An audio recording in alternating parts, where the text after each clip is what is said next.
ಇನ್ನು ಜಾತಿ ಗಣತಿ ವಿಚಾರವಾಗಿ ಮಾತಿನ ಸಮರ ಇಲ್ಲಿಗೆ ನಿಲ್ತಾ ಇಲ್ಲ. ಅತ್ತ ಕಾಂಗ್ರೆಸ್ ಪಕ್ಷದ ಕೈ ಶಾಸಕರೇ ಈಗ ಸರ್ಕಾರದ ವಿರುದ್ಧ ಮಾತನಾಡ್ತಿದ್ದಾರೆ. ಪ್ರಮುಖವಾಗಿ ಮೇಲ್ವರ್ಗದ ಶಾಸಕರು ಅತ್ತ ಸಿಟ್ಟಾಗಿದ್ರೆ ಇನ್ನು ಈಗಾಗಲೇ OBC ಪರ ಅನೇಕ ಮಂತ್ರಿಗಳು ಕೂಡ ಮಾತನಾಡ್ತಿದ್ದಾರೆ. ಹೀಗಾಗಿ ಪರ ವಿರೋಧದ ಚರ್ಚೆ ನಿಜಕ್ಕೂ ತಾರಕಕ್ಕೇರ್ತಾ ಇದೆ. ವೀರಶೈವರನ್ನ 6 ತುಂಡುಗಳಾಗಿ ಮಾಡಲಾಗಿದೆ. ಮುಸ್ಲಿಮರೊಳಗೂ ಹೊಡಿರಲ್ಲ. ಎಲ್ಲರಿಗೂ ಏನಂದರೆ ಭಾವನೆ ನಮ್ಮ ಸಮುದಾಯ ಇಷ್ಟೇನಾ ಅಂತಕ್ಕಂಥದ್ದು ವಸ್ತುಸ್ಥಿತಿ ಯಾರಿಗೂ ಇದುವರೆಗೂ ಗೊತ್ತಿಲ್ಲ. ಜಾತಿ ಗಣತಿಗೆ ಕಾಂಗ್ರೆಸ್ ಸಚಿವರು ಶಾಸಕರಿಂದಲೇ ಅಪಸ್ವರ. ಯಾವ ಲೆಕ್ಕದಲ್ಲಿ ಜಾತಿ ಗಣತಿ ಮಾಡಿದ್ರೆ ಗೊತ್ತಾಗಿಲ್ಲ. ರಾಜ್ಯದಲ್ಲೀಗ ಜಾತಿ ಗಣತಿ ವರದಿ ಜಟಾಪಟಿ ಭುಗಿಲೆದ್ದಿದೆ. ಜಾತಿ ಗಣತಿಯನ್ನು ಜೇನುಗೂಡಿಗೆ ಕಲ್ಲೊಡೆದಿರೋ ಸರ್ಕಾರ ಈಗಾಗಲೇ ಸಚಿವ ಸಂಪುಟ ಸಭೆಯಲ್ಲಿ ವರದಿ ಮಂಡಿಸಿದ್ದು ಪರ ವಿರೋಧ ಚರ್ಚೆ ಜೋರಾಗ್ತಿದೆ. ಜಾತಿ ಗಣತಿ ವರದಿಯನ್ನ ವಿರೋಧ ಮಾಡುತ್ತಲೇ ಬಿಜೆಪಿ ಎಚ್ಚರಿಕೆ ಹೆಜ್ಜೆ ಇಡ್ತಿದೆ. ಈ ನಡುವೆ ಕಾಂಗ್ರೆಸ್ ಸಚಿವರು ಶಾಸಕರಿಂದಲೇ ಜಾತಿ ಗಣತಿ ವರದಿಗೆ ಆಕ್ಷೇಪ ವ್ಯಕ್ತವಾಗಿದೆ. ಎಲ್ಲರಿಗೂ ಏನಂದರೆ ಭಾವನೆ ನಮ್ಮ ಸಮುದಾಯ ಇಷ್ಟೇನಾ ಅಂತಕ್ಕಂಥದ್ದು ವಸ್ತುಸ್ಥಿತಿ ಯಾರಿಗೂ ಇದುವರೆಗೂ ಗೊತ್ತಿಲ್ಲ. ಯಾವ ಲೆಕ್ಕದಲ್ಲಿ ಜಾತಿ ಗಣತಿ ಮಾಡಿದ್ರೆ ಗೊತ್ತಾಗಿಲ್ಲ. ಇದನ್ನು ಸ್ವಲ್ಪ ಚರ್ಚೆ ಮಾಡಿ ಬಿಡುಗಡೆ ಮಾಡಿದ್ರೆ ಸಾರ್ವಜನಿಕವಾಗಿ ಒಳ್ಳೆಯದು. ಜಾತಿ ಗಣತಿ ಗೊಂದಲ ಬಗೆಹರಿಸಲು ಸಿಎಂ ಕಸರತ್ತು. ಹಿಂದುಳಿದ ವರ್ಗಗಳ ಆಯೋಗದಿಂದಲೇ ಪ್ರತ್ಯೇಕ ವಿವರ ಒದಗಿಸಲು ಪ್ಲಾನ್. ಜಾತಿ ಗಣತಿ ಸಮೀಕ್ಷೆ ನೈಜತೆ ಬಗ್ಗೆ ಸಚಿವರಿಂದಲೇ ಅನುಮಾನ ವ್ಯಕ್ತವಾಗುತ್ತಿರುವ ಹಿನ್ನೆಲೆ ಗೊಂದಲ ಪರಿಹರಿಸಲು ಸಿಎಂ ಸಿದ್ದರಾಮಯ್ಯ ಕಸರತ್ತು ನಡೆಸಿದ್ದಾರೆ. ಸಚಿವರಿಗೆ ವಿಧಾನಸಭಾವಾರು ಅಂಕಿ ಸಂಖ್ಯೆ ನೀಡಲು ಸಿಎಂ ಸಿದ್ದರಾಮಯ್ಯ ಮುಂದಾಗಿದ್ದಾರೆ. ಹಿಂದುಳಿದ ವರ್ಗಗಳ ಆಯೋಗದಿಂದಲೇ ಪ್ರತ್ಯೇಕ ವಿವರ ಒದಗಿಸಲು ಪ್ಲಾನ್ ಮಾಡಿದ್ದಾರೆ. ಸಚಿವರಿಗೆ ವಿಧಾನಸಭಾವಾರು ಜಾತಿ ಲೆಕ್ಕಾಚಾರದ ಸಿಡಿ ನೀಡಲು ಸೂಚಿಸಲಾಗಿದೆ. ಮೊನ್ನೆ ಸಂಪುಟ ಸಭೆಯಲ್ಲಿ ಈ ಬಗ್ಗೆ ಹಿಂದುಳಿದ ವರ್ಗಗಳ ಕಲ್ಯಾಣ ಇಲಾಖೆ ಸಚಿವ ಶಿವರಾಜ್ ತಂಗಡಗಿ ಇದನ್ನ ಪ್ರಸ್ತಾಪಿಸಿದ್ರು. ಸಚಿವರು ಶಾಸಕರು ಅನುಮಾನ ಬಗೆಹರಿಸಲು ಜಾತಿವಾರು ಮಾಹಿತಿ ನೀಡಲಿದ್ದು ಸಿಡಿಯಲ್ಲಿ ಪ್ರತಿ ವಿಧಾನಸಭಾವಾರು ಮಾಹಿತಿ ಒಳಗೊಂಡಿರಲಿದೆ. ಈ ಮೂಲಕ ಶಾಸಕರ ಸಚಿವರ ಗೊಂದಲ ಬಗೆಹರಿಸಲು ತೀರ್ಮಾನಿಸಲಾಗಿದೆ. ಕ್ಷೇತ್ರವಾರು ಜಾತಿ ಲೆಕ್ಕಾಚಾರ ತಾಳೆ ಹಾಕಿ ಗೊಂದಲ ಬಗೆಹರಿಸಲು ನಿರ್ಧರಿಸಲಾಗಿದೆ.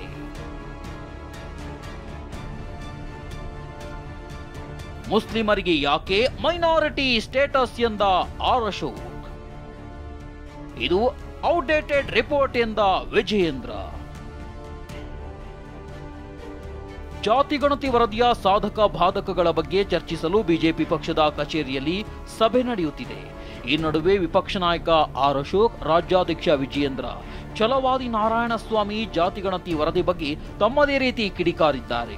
ಅವರೇ ಎಲ್ಲರಿಗಿಂತ ಜಾಸ್ತಿ ಇದ್ಮೇಲೆ ಮೈನಾರಿಟಿ ಸ್ಟೇಟಸ್ ಯಾಕೆ ಕೊಡಬೇಕು? ಸಿದ್ದರಾಮಯ್ಯ ಯಾಕೆ ಟೋಪಿ ಹಾಕೊಂಡು ಅವರಿಂದ ಬಿದ್ದಿದ್ದಾರೆ? ಅವ್ರು ಸಮೀಕ್ಷೆ ಮಾಡಿದಾಗ 6 ಕೋಟಿ ನಮ್ದು, ಈಗ 7 ಕೋಟಿ ಆಗಿದೆ ನಮ್ದು. 1 ಕೋಟಿ ಜನ ಅಲ್ಲಿಗೆ ಎಲ್ಲೋಗ್ಬೇಕು? ಈಗ ಅರಬ್ಬಿ ಸಮುದ್ರಕ್ಕೆ ಬೀಳ್ಬೇಕು ಅವರೆಲ್ಲ ಹೋಗಿ. ರಿಪೋರ್ಟ್ ಏನಿದೆ, it's not only unscientific, it's also outdated. ಯಾಕಂದ್ರೆ 10 ವರ್ಷ ಕಳೆದಿದೆ ಈಗಾಗಲೇ. ಸಿದ್ದರಾಮಯ್ಯ ನಿಜವಾಗ್ಲೂ ಕೂಡ ಪ್ರಾಮಾಣಿಕರೇ ಇದ್ರೆ ಹಿಂದುಳಿದ ಸಮುದಾಯಗಳಿಗೆ ನ್ಯಾಯ ಕೊಡಲೇಬೇಕು ಅನ್ನುವ ಇಚ್ಛಾಶಕ್ತಿ ಈ ರಾಜ್ಯದ ಮುಖ್ಯಮಂತ್ರಿಗಳಿಗಿದ್ರೆ, ಯಾಕಂದರೆ 10 ವರ್ಷಕ್ಕೊಂದ್ಸಲ ನೀವು ಸಾಮಾಜಿಕ ಶೈಕ್ಷಣಿಕ ಎಲ್ಲವೂ ಕೂಡ ವರದಿ ತೆಗೆದುಕೊಳ್ಬೇಕಾಗುತ್ತೆ, ಸರ್ವೆ ಮಾಡಿಸ್ಬೇಕಾಗುತ್ತೆ. 10 ವರ್ಷ ಮುಗಿದಿದೆಯಲ್ಲ. ಸೊ ಇಟ್ಸ್ ಔಟ್ಡೇಟೆಡ್ ರಿಪೋರ್ಟ್ ಇದು. ಮುಸ್ಲಿಂ ಬಾಂಧವರನ್ನ ಓಲೈಕೆ ಮಾಡತಕ್ಕಂಥ ಈ ಸರ್ಕಾರ ಅವರನ್ನು ನಂಬರ್ 1 ಅಂತ ತೋರಿಸಿದ್ದಾರೆ. ಜನಸಂಖ್ಯೆ ನಂಬರ್ 1 ಇದ್ರೆ ತೋರಿಸದೇ ಇರಲಿಕ್ಕೂ ಸಾಧ್ಯ ಇಲ್ಲ, ಒಪ್ತೇನೆ. ಆದರೆ ಅವರಲ್ಲಿ ಡಿವಿಷನ್ ಇಲ್ಲ.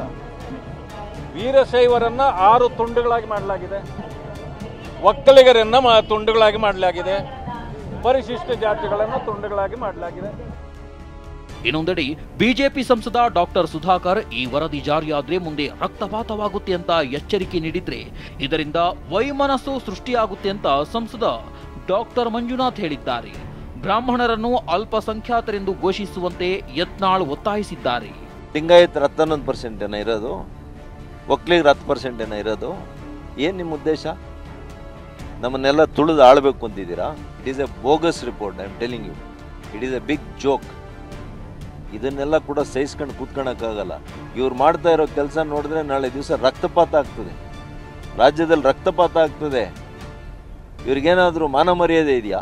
ಇದು ವಿಧಾನಸಭೆಯಲ್ಲಿ ಚರ್ಚೆ ಆಗಬೇಕು, ವಿಧಾನ ಪರಿಷತ್ತಿನಲ್ಲಿ ಚರ್ಚೆ ಆಗಬೇಕು. ಒಂದು ಸಾರ್ವಜನಿಕವಾಗಿ ಹಲವಾರು ತಜ್ಞರ ಜೊತೆ ಅಥವಾ ಸಮಾಜದಲ್ಲಿ ಕಳಕಳಿ ಉಳ್ಳವರು ಅವ್ರ ಜೊತೆ ಚರ್ಚೆ ಆಗಬೇಕಾಗುತ್ತೆ. ಲಿಂಗಾಯತರೊಳಗೆ ನೀವು ಹೊಡೆದಿರಿ ಎಲ್ಲ ಜಾತಿ ಅಂತೇಳಿ, ಮುಸ್ಲಿಮರೊಳಗೂ ಹೊಡಿರಲ್ಲ. ಅಲ್ಲಿ ಪಿಂಜಾರ್ ಹತ್ತದಾರ, ಸಿಎ ಹತ್ತದಾರ, ಸುನ್ನಿ ಹತ್ತದಾರ, ಮಮ್ಮದಿ ಹತ್ತದಾರ. ಹಂಗೆ ಹೊಡೆದ್ರೆ ಅವ್ರದ್ದು ಕಡಿಮೆ ಆಗ್ತದೆ. ನೀವು ಅವ್ರನ್ನೆಲ್ಲ ಒಕ್ಕಟ್ಟು ಮಾಡಿ ಮುಸ್ಲಿಮ ತೋರಿಸಿರಿ. ಇನ್ನೊಂದೆಡೆ ಕಾಂಗ್ರೆಸ್ನ ಸಚಿವರು ವರದಿ ಇನ್ನೂ ಬಹಿರಂಗವಾಗಿಲ್ಲ, ಕ್ಯಾಬಿನೆಟ್ನಲ್ಲಿ ಚರ್ಚಿಸುವುದಾಗಿ ತಿಳಿಸಿದ್ದಾರೆ. ಸಮುದಾಯಗಳ ಅಭಿಪ್ರಾಯಗಳು ಬರ್ತಾ ಇದೆ, ರಾಜಕೀಯ ವ್ಯಕ್ತಿಗಳ ಅಭಿಪ್ರಾಯಗಳು ಬರ್ತಾ ಇದೆ, ಆಮೇಲೆ ಇಂಡಿವಿಜುವಲ್ಸ್ಗಳ ಅಭಿಪ್ರಾಯಗಳು ಬರ್ತಾ ಇದೆ. ಇದೆಲ್ಲ ಬರ್ತಾನೇ ಇದೆ. ಇದರಿಂದ ಚರ್ಚೆ ಮಾಡಿ ನಂತರ ಯಾರ್ಯಾರ ಅಭಿಪ್ರಾಯಗಳು ಕ್ಯಾಬಿನೆಟ್ಟಲ್ಲಿ ಏನೇನಿದೆ ಅದೆಲ್ಲ ನಾವು ಮಾಡ್ತೀವಿ. ಆಯಿತು, ಮರುಪರಿಶೀಲನೆ ಮಾಡ್ತಕ್ಕಂಥ ಅಗತ್ಯತೆ ಇದೆ ಅನ್ನೋದು ಮನವರಿಕೆ ಆದರೆ ಅದನ್ನು ನೋಡ್ಬೋದು. ಈಗ ಇನ್ನೂ ಅದು ಯಾವುದು ಕೂಡ ಚಿಂತನೆ ಇಲ್ಲ. ಧರ್ಮನೋ ಯಾವ ಜಾತಿನೋ ಗ್ಲೋರಿಫೈ ಮಾಡೋದಾಗಲಿ, ಇನ್ನೊಂದು ಜಾತಿನ ಕಡೆಗಣಿಸೋದಾಗಲಿ, ಒಂದು ಧರ್ಮ ಹೆಚ್ಚು ಇನ್ನೊಂದು ಕಡೆ ಯಾವ ಉದ್ದೇಶನೂ ಇಲ್ಲ. ಇದು ಸಂವಿಧಾನದ ಆಶಯದ ಪ್ರಕಾರವೇ ನಡೀತದೆ. ಹೀಗಾಗಿ ಅನುಮಾನ ಪಡ್ತಕ್ಕಂಥ ಅಥವಾ ಸುಮ್ಮನೆ ಮಾತುಗೋಸ್ಕರ ಮಾತಾಡೋದು ಅಗತ್ಯ ಇಲ್ಲ. ಜಾತಿಗಣತಿ ವರದಿ 10 ವರ್ಷದ ಹಿಂದಿನದ್ದು ಎಂಬ ಸಂಸದ ಯದುವೀರ್ಗೆ ಟಾಂಗ್ ಕೊಟ್ಟಿರುವ ಸಚಿವ ಸಂತೋಷ್ ಲಾಡ್ ಕೇಂದ್ರ ಸರ್ಕಾರ ಅಧಿಕಾರಕ್ಕೆ ಬಂದಾಗಿನಿಂದಲೂ ಜಾತಿಗಣತಿ ಮಾಡಿಲ್ಲಬೇಕೇ ಅಂತ ಪ್ರಶ್ನಿಸಿದ್ದಾರೆ.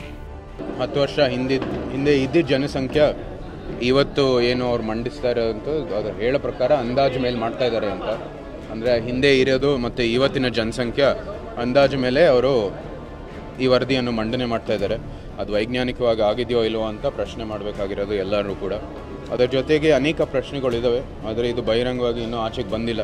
ಸೆನ್ಸಸ್ ಅಂತಕ್ಕಂಥದ್ದು ಕೇಂದ್ರ ಸರ್ಕಾರ ಮಾಡುತ್ತದೆ, ಪ್ರತಿ 10 ವರ್ಷಕ್ಕೆ ಮಾಡಬೇಕು. ಇನ್ನಾದರೂ ಸೆನ್ಸಸ್ ಮಾಡಿಲ್ಲ. 14 ವರ್ಷ ಆಯಿತು, ಇಲ್ಲಿವರೆಗೆ ಅವ್ರು ಸೆನ್ಸಸ್ ಮಾಡಿಲ್ಲ. 10 ವರ್ಷ ಆಯ್ತು ಅಧಿಕಾರಕ್ಕೆ ಬಂದು ಮಾಡಬೇಕಾಗಿತ್ತು, 2020ಕ್ಕೆ ಮಾಡಬೇಕಾದ್ರೆ ಮಾಡಿಲ್ಲ. ಯಾರು ಮಾಡಿಲ್ಲ? ಯಾರು? ಮಹಾರಾಜರಿಗೆ ಹೇಳ್ರಿ, ಮಹಾರಾಜರಿಗೆ ಕೇಳ್ರಿ, ಯಾಕೆ ಮಹಾರಾಜರೇ ಇನ್ನೂ ಆಗಿಲ್ಲ ಅಂತ ಅವ್ರಿಗೆ ಕೇಳ್ರಿ. ಒಂದು ನಾಳೆ ಒಕ್ಕಲಿಗ ಶಾಸಕರ ಸಭೆ ಕರೆದ ಡಿಸಿಎಂ ಡಿಕೆ, ಸಂಚಲನ ಮೂಡಿಸಿದ ಡಿಕೆ ಶಿವಕುಮಾರ್ ನಡೆ. ಇಷ್ಟೆಲ್ಲ ಬೆಳವಣಿಗೆ ಮಧ್ಯೆ ಡಿಸಿಎಂ ಡಿಕೆ ಶಿವಕುಮಾರ್ ನಾಳೆ ಕಾಂಗ್ರೆಸ್ ಪಕ್ಷದಲ್ಲಿನ ಎಲ್ಲ ಒಕ್ಕಲಿಗ ಶಾಸಕರ ಸಭೆ ಕರೆದಿದ್ದಾರೆ. ಬೆಂಗಳೂರಿನ ಶಿವಾನಂದ ವೃತ್ತದ ಸರ್ಕಾರಿ ನಿವಾಸದಲ್ಲಿ ಸಭೆ ನಡೆಯಲಿದೆ. ಜಾತಿಗಣತಿ ವರದಿಯಲ್ಲಿ ಅನ್ಯಾಯವಾಗಿದೆ ಅಂತ ಅಸಮಾಧಾನ ಹಿನ್ನೆಲೆ ಡಿಸಿಎಂ ಒಕ್ಕಲಿಗ ಶಾಸಕರ ಸಭೆ ಕರೆಯುತ್ತಿದ್ದಾರೆ. ಡಿಕೆಶಿ ನಿವಾಸದಲ್ಲಿ ಮೀಟಿಂಗ್ ನಡೆಯಲಿದ್ದು ವರದಿ ಬಗ್ಗೆ ಸಾಧಕ ಬಾಧಕಗಳನ್ನ ಚರ್ಚಿಸಲಾಗುತ್ತೆ. ಶಾಸಕರ ಅಭಿಪ್ರಾಯ ಸಂಗ್ರಹಿಸಲಾಗುತ್ತೆ. ವಿಶೇಷ ಸಂಪುಟ ಸಭೆಗೆ ಮುನ್ನ ಅಭಿಪ್ರಾಯ ಸಂಗ್ರಹಕ್ಕೆ ಡಿಕೆಶಿ ಮುಂದಾಗಿದ್ದಾರೆ.